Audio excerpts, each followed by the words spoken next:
Duel antara rentenir dengan pedagang gorengan di Serua Ciputat, Tangerang Selatan berujung pidana. Polisi menetapkan Samsudin, pedagang gorengan sekaligus pemilik utang sebagai tersangka setelah membacok lawannya, Simamora Siregar, sebagai penagih utang. Tersangka tak terima korban menagih utang yang terlalu cepat sebesar Rp350.000. Tersangka saat ini masih menjalani perawatan intensif di rumah sakit karena juga menderita luka bacok. Kita belum ini juga tidak menyampaikan bahwa jadwalnya ditagih itu, sedangkan MS ini adalah korban yang meninggal dunia, kita nggak bisa meminta keterangan. Tetapi yang jelas korban penganiayaan ini, MS, datang ke rumah daripada CS ini, pelaku penganiayaan ini yang mengakibatkan meninggal dunia, datang menagih ke rumah CS tersebut.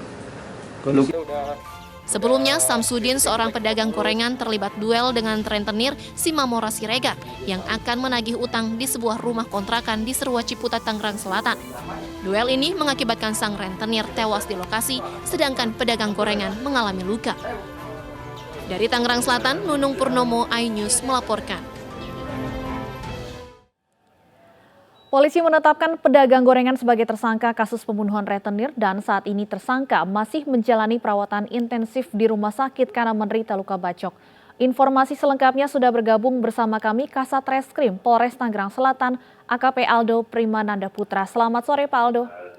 Selamat sore Mbak Stefani. Baik Pak Aldo, apakah artinya penganiayaan berujung pembunuhan ini sebelumnya sebenarnya sudah direncanakan atau belum oleh tersangka sebelum kemudian ditagih utangnya oleh korban? Ya, selamat sore Mbak Stefani. Bisa kita jelaskan, awalnya tidak ada yang direncanakan oleh korban ataupun pelaku dalam hal ini pedagang gorengan. Baik, apa saja barang bukti yang diamankan Pak dari tempat kejadian perkara? Untuk barang bukti yang kita amankan, itu di TKP ada 1 buah golok, kemudian 1 buah bilah pisau, dan 1 buah kendaraan milik korban yang pada saat itu digunakan untuk menagih kredit ke rumah korban. Apakah senjata tajam yang ditemukan di TKP ini seluruhnya adalah milik tersangka, Pak?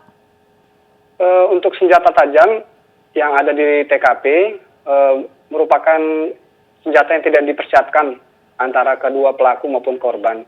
Kebetulan ada di rumah tersangka yang statusnya sebagai penjual gorengan, Mbak. Berapa sebenarnya utang dari tersangka yang menjadi pemicu pembunuhan ini?